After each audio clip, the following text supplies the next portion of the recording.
ಆಂದೋಲನ ದಿನಪತ್ರಿಕೆಯ ವ್ಯವಸ್ಥಾಪಕ ಸಂಪಾದಕರಾದಂಥ ಲಕ್ಷ್ಮೀ ಕೋಟಿ ಅವರು ವೇದಿಕೆ ಮೇಲೆ ಬರಬೇಕು ಅಂತ ಕೇಳ್ಕೊತೀನಿ.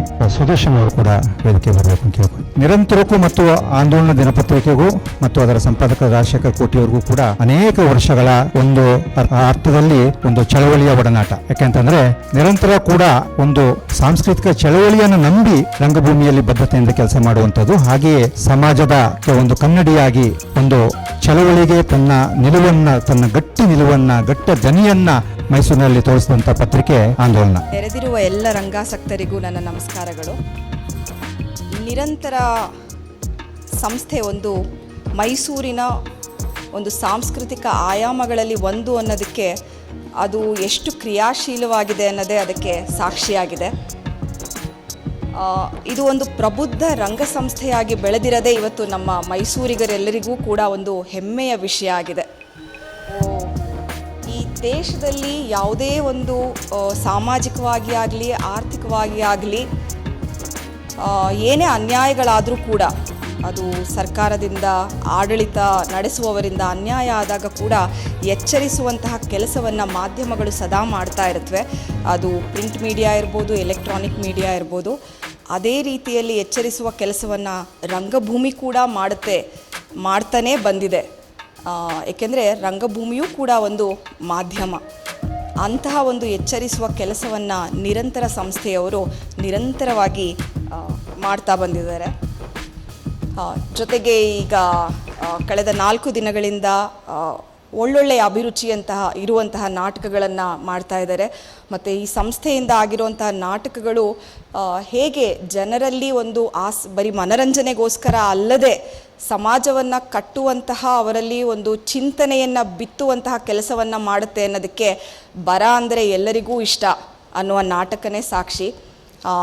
ಇಂತಹ ಹಲವಾರು ನಾಟಕಗಳನ್ನು ಇವರು ನಡೆಸ್ಕೊಂಡು ಬರ್ತಾ ಇರೋದ್ರಿಂದ ಇದು ಸಮಾಜದಲ್ಲಿ ಒಂದು ಚಿಂತನೆಯನ್ನು ಬಿತ್ತುವ ಕೆಲಸವನ್ನು ಕೂಡ ಮಾಡ್ತಾ ಬಂದಿದೆ. ಹಾಗಾಗಿ ಇವರ ಈ ಒಂದು ಪ್ರಯೋಗಕ್ಕೆ, ಕಳೆದ 15 ವರ್ಷಗಳಿಂದ ನಡೆಸ್ಕೊಂಡು ಬರ್ತಿರುವಂತಹ ಪ್ರಯೋಗಕ್ಕೆ ನಾನು ಅಭಿನಂದನೆಯನ್ನು ಹೇಳ್ತಾ, ಈ ಪ್ರಯೋಗ ನಿರಂತರವಾಗಿರಲಿ ಮತ್ತು ನಿರಂತರದ ಒಂದು ಶಕ್ತಿ ಇರದೆ ಯುವ ಸಮುದಾಯಗಳನ್ನು ಸೆಳೆಯುವುದರಲ್ಲಿ, ಯುವ ಸಮುದಾಯವನ್ನು ಈ ಒಂದು ರಂಗಾಸಕ್ತಿಗೆ.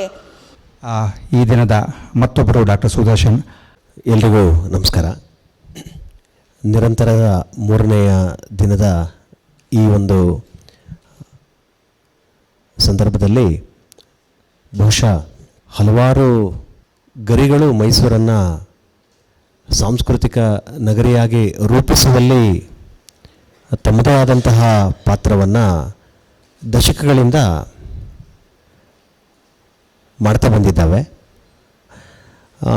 ಸಾಹಿತ್ಯದ ವಿದ್ಯಾರ್ಥಿಯಾದ ನಾನು ಸಮತಂತು ಅಂತಹ ತಂಡಗಳು ಸೇರಿಕೊಂಡಂತೆ ಮೈಸೂರಿನಲ್ಲಿ ರಂಗಭೂಮಿಯನ್ನು, ಆಧುನಿಕ ರಂಗಭೂಮಿಯನ್ನು ಕಟ್ಟುವಲ್ಲಿ ಯಾವೆಲ್ಲ ತಂಡಗಳು ಹೇಗೆಲ್ಲ ಪಾತ್ರವನ್ನು ನಿರ್ವಹಿಸ್ತಾ ಬಂದವು ಅನ್ನೋದನ್ನು ವಿದ್ಯಾರ್ಥಿ ದೆಸೆಯಲ್ಲಿ ಸಾಹಿತ್ಯ ಚರಿತ್ರೆಯನ್ನು ಓದುವ ಸಂದರ್ಭದಲ್ಲಿ ಓದಿಕೊಂಡಿದ್ದವನು. ನಂತರದ ಸಂದರ್ಭದಲ್ಲಿ ಇಲಾಖೆಗೆ ಅಧಿಕಾರಿಯಾಗಿ ಬಂದಾಗ ಭಾಳಷ್ಟು ಸಂದರ್ಭಗಳಲ್ಲಿ ಬೇರೆ ಬೇರೆ ಕಡೆಗಳಲ್ಲಿ ರಂಗತಂಡಗಳ ಪ್ರಮುಖರ ರಂಗತಂಡಗಳ ಪರಿಚಯ ಆಗ್ತಾ ಹೋದ ಹಾಗೆ ಹೆಚ್ಚು ಆ ತಂಡಗಳ ಅರ್ಥ ಆಗ್ತಾ ಹೋದವು.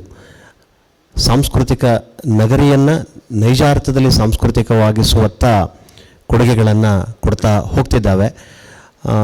ಅಂತಹ ತಂಡಗಳಲ್ಲಿ ನಿರಂತರ ಒಂದು, ಹಾಗೆ ಅದು ಸಂಘಟನೆಯೇ ಹೌದು, ಸಂಸ್ಥೆಯೇ ಹೌದು. ಯಾಕೆಂತಂದರೆ ರಂಗಭೂಮಿ ಹೌದು, ಪ್ರದರ್ಶನವೂ ಹೌದು, ಅದರೊಳಗೆ ಆಂತರ್ಯದಲ್ಲಿ ನಮ್ಮ ದನಿ ಮತ್ತು ಚಳವಳಿಯೂ ಹೌದು.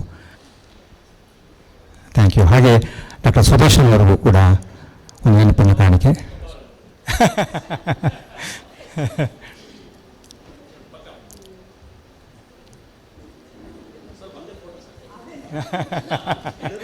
ಒಂದೇ ಥರ.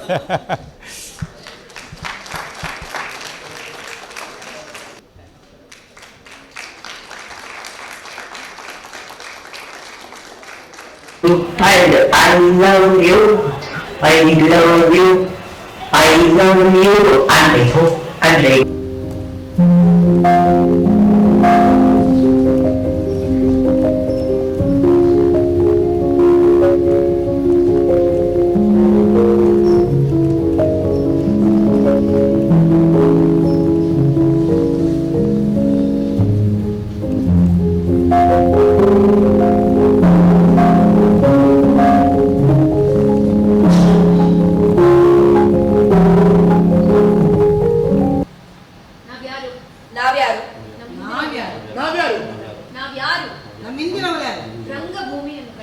ಈ ರಂಗಭೂಮಿಯನ್ನ ಕಟ್ಟಿದವರು ಯಾರು?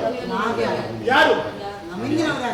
Sri Natka Mandali, such an important landmark in Kannada theatre, a company that is run by women and played by women.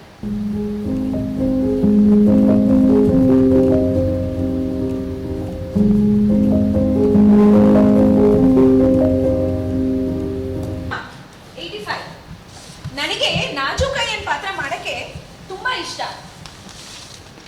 ಆ ಡಿಕ್ಕಿರಾದ ಸಿಗರೆಟ್ ಸೇದವಳು, ಅವಳು ಸಿಗರೆಟ್ಟು, ನಾನು ಕುಡುಕ. ಈ ಡಿಕ್ಕಿರಾದ ಸರ್ಚ್ ಕೊಡ. ಚೆನ್ನವ್ವ ಅಪ್ಪಯ್ಯ, ಚೆನ್ನವ್ವ ಅಪ್ಪಯ್ಯ, ಚೆನ್ನವ್ವ ಅಪ್ಪಯ್ಯ. ಅವಂದೆಟ್ಟೈತಿ ಅವನ್ ಈಟೂತೈತಿ, ಅವಂದೆಟ್ಟೈತಿ ಅವನ್ ಏಳುತೈತಿ, ಅವಂದೆಟ್ಟೈತಿ ಅವನ್ ಈಟೈತಿ. ಕ್ಯಾರದ್ದು ಇಷ್ಟು ಊತ ಇರತ್ತೆ, ಇನ್ ಕ್ಯಾರದ್ದು ಇರೋದೇ ಇಲ್ಲ. ಏನ ಊಟದ ಲೆಕ್ಕ ಬಿಡಿಸಿ ಹೇಳ. ಅದ್ರಾಗ ಏನೈತಿ? ನನ್ನ ಮಾತಲ್ಲಿ ಎರಡು ಅರ್ಥ ಐತಿ, ಅದ್ರಲ್ಲಿ ಒಳ್ಳೆ ಅರ್ಥನೂ ಐತಿ. ಅದನ್ನ ಮೊದಲು ತಿಳ್ಕೊಳ್ಳಿ. ನೀರಿನ ಜೀವನಾಧಾರ ಬದುಕಲಿಲ್ಲ ನೋಡಿ ನಿಸಾರ, ಅತಿ ಮಧುರ ಕನಿರುಚಿರ ಮಧುವಿದುವೆ ಮಧುವಿದುವೆ ಲೋಕಾಧಾರ, ಮಧುವಿದುವೆ ಲೋಕಾಧಾರ, ಮಧುವಿದುವೆ.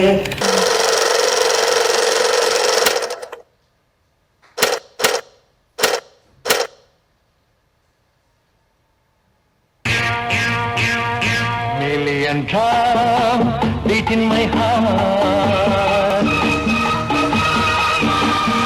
million dreams haunt my heart.